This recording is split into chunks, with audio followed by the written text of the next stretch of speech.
Ассалаумағалейкум, сіздермен ауылдағы гараж. Бұйырса бізде Nexia-ның соңғы бөлімі ақырындап жиналып жатыр. Сыртында екі бампер мен алдыңғы фарасын салу керек. Мына рестайлинг айналарын салып қойдық. Есіктің ручкаларын салдық. Бояған жоқпыз, қара күйінде қалды. Арт жағында фарасын жаңадан салып қойдық. Жүксалғыштың жағдайы міне. Бір қатар краскіленді. Мына пластмассаларын қойып жинай беру керек. Мына жерде газ баллон тұрады. Газ баллонның астында тұратын темірі бар. Сол темірді әйтеуір қалған құтқан темірлерден жасалған екен, алып тастадық. Енді уголоктан әдемілеп жасау керек. Артына тонировка жабыстырдым. Жаман шықты. Маған ұнамады, жұлып тастадым.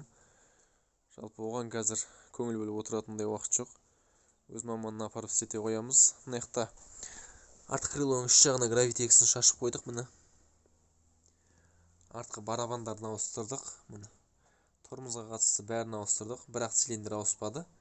Басқа бір цилиндрі, ручниктің механизмдері, ішіндегі колодка бәрі ауысты. Іш жағында бізде орындықтарға міне чехол кигізіп орнатып жатырмыз. Торпедода біраз жиналып қалды. Мына жерде мафон ғана қалды. Мафонды салу керек. Сосын предохранитель блокты орнына салу керек. Центр замок орнаттық айтпақшы.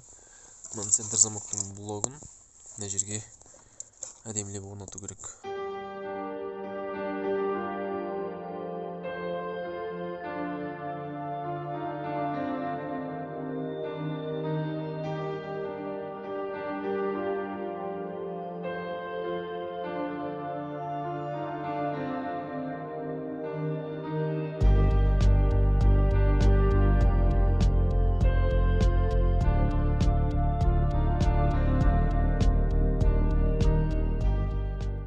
Бұйырса Nexia толықтай жинап біттік. Жалпы қандай жұмыстар жасалды, қандай бөлшектер салынды, шетінен айта кетейік. Машина толықтай боялды. Полировка жасалған жоқ. Бір қарағанға жылтыры әдемі. Бірақ та краска мінсіз деп айта алмаймын. Кемшіліктер бар. Кішігірім майысқан жерлері, қап кеткен жерлері бар. Шкурканың іздері кей жерлерінде көрініп тұрған жерлері бар. Просадка болып, сосын компрессордан кішкене су жіберген жерлері бар. Кратерлер. Шофтарда кемей қалған жерлері бар. Міне көз тимесін деп былай қалдырып қойдық. Бірақ алдынан қараған кезде міне Nexia бір соғылғасын арман болып кететін мынандай зазорлар. Өйткені қол сиятындай, саусақ сиятындай ашылып кетеді.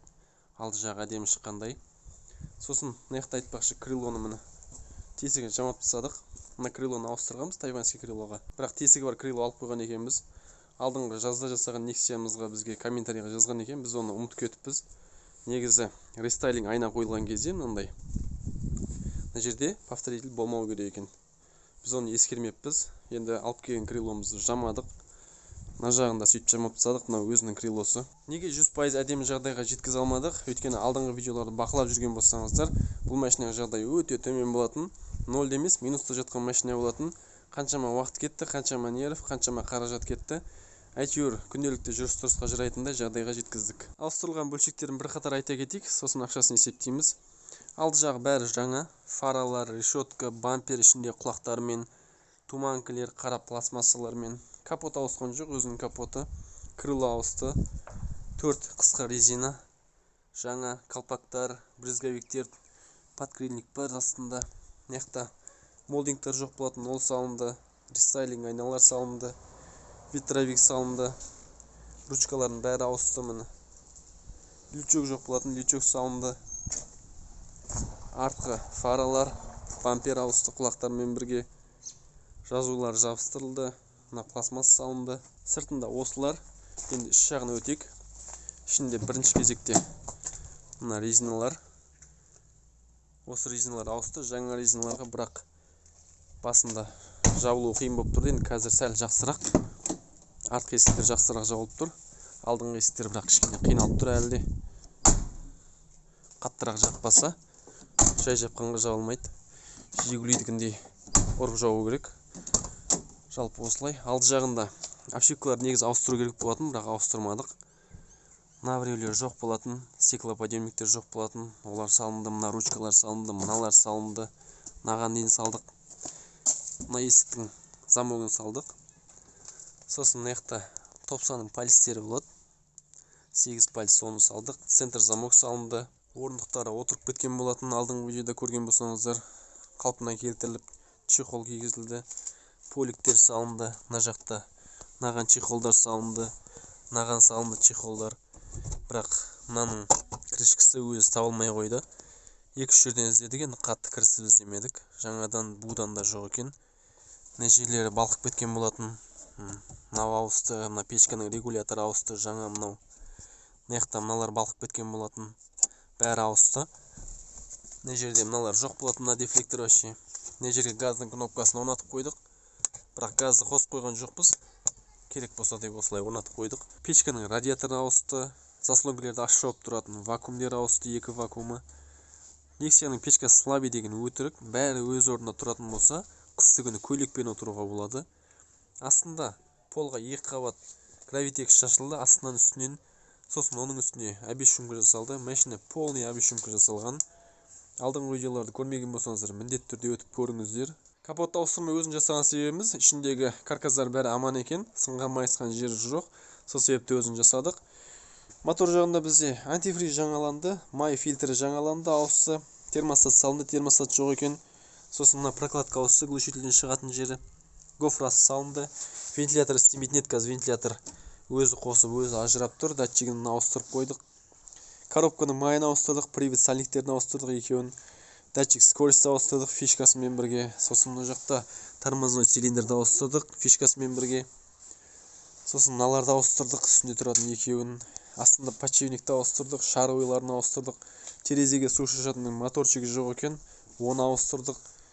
Мына жақтан фараның фишкалары да жоқ екен, әрқайсысы бөлек-бөлек сым болып барып тұр екен. Олар салынды, мына жерден көрінбейтін шығар. Мына жерден бүйтіп қарағанда алдын темірлермен бүйтіп шуруптармен қатырып тастаған болатын. Енді қазір қараған кезде біраз қалпына келген сияқты. Артында мына жерлері тат басып болатын. Бәрі бір қатар краскіленді. Газ баллон тұратын мына темірде кішкене әдеміленді. Дөңгелектің астынан кіріп шығу қиын болатын. Қазір арқайын алып салынады. Газ баллонды қазір қосып қойған жоқпыз, өйткені мына басынан жаман болып кеткеннен кейін осы жерден жіберіп тұр кішкене газ. Осыны жасату керек. Мына жерде енді пенопластын салып, артына кілем салсақ болды, бұйырса әдемі болып тұрады. Ауыстырылған бөлшектің барлығын көрсетіп айтып шыққан сияқтымын, ұмыт кеткенім де бар шығар. Жалпы осы жағдайға жету үшін қанша қаражат жұмсалды? Әрқайсысын бөліп айтпай, жалпылама әр базарға барғанда қанша қаражат жұмсалғанын айта кетейін. Жалпы алдынан бізде бір ғана крыло ауысты, алдыңғы артқы бампер ауысты, ішіндегі пластмассалармен бірге решетка, лючоктар бар. Осының бәріне бірінші біз 53 мың теңге жараттық. Екінші барғанда біз краска алып келдік. Краска болғанда 4 литр краска. Оның ішінде гравитекс бар, шпаклевка бар, наждактар бар, растворителері бар. Осының бәріне 76 мың теңге жараттық. Үшінші барғанда бізде рестайлинг айналар, жанында тұратын алдыңғы артқа фаралары, печканың радиаторы, вакуумдері бар, обешумка бар, центр замок бар, противотуманкілері бар, ұсақ-түйек өте көп нәрсе бар. Осының бәріне 70 мың теңге жараттық. Сосын бізде төртінші барғанда май антифризін алдық, коробканың майы бар, жаңағы датчик скоростары бар, судың несі бар, датчиктері бар, артқы барабандар бар, колодка бар, подшипниктер бар, шаровойлар бар. Осының бәріне 92 мың теңге жараттық. Сосын бізде есіктің резиналары алынды, ветровиктер алынды, ішінде лобовойда тұратын айна алынды, тағы да осындай ұсақ түйектермен 45 мың теңге жараттық. Тағы да гравитекс алынды, лампочкалардың бәрі жаңаланды. Осының бәріне тағы да қасында ұсақ түйектермен бірге 15 мың теңге жаратылды. Сосын бізде 4 дөңгелек салынды, жаңадан қысқы дөңгелегі осыған 86 мың теңге кетті. Жалпы осының бәрін есептегенде бізде 537 мың теңге ақша салынды. Осыншама жұмыстың ақысы қанша болды деп сұрауыңыз мүмкін, бірақ біз жұмыстың ақысын айтпаймыз. Неге? Өйткені осы жұмыс мынанша ақша болды дейтін болсақ, ол жарнама болады. Бізге жарнама керек емес, өйткені біз әлі өз ауылымызды қамтамасыз ете алмай жатырмыз. Сол себепті ешкім ренжімейді деп ойлаймын. Бізге машина жасату үшін хабарласпауларыңызды өтініп сұраймын. Өз ойларыңызды ұялмай комментарийға жазыңыздар. Қалай болды? Алдыңғыдан өзгеріс бар ма? Тірілді ма? Тірілмеді ма? Нені дұрыс емес жасадық? Бәрін жазыңыздар. Видеоны ұнаса лайк басып, арнаға тіркеліп достарыңызбен бөлісе жүріңіздер. Алдыңғы видеоны міндетті түрде көріңіздер. Келесі кездескенше аман сау болыңыздар.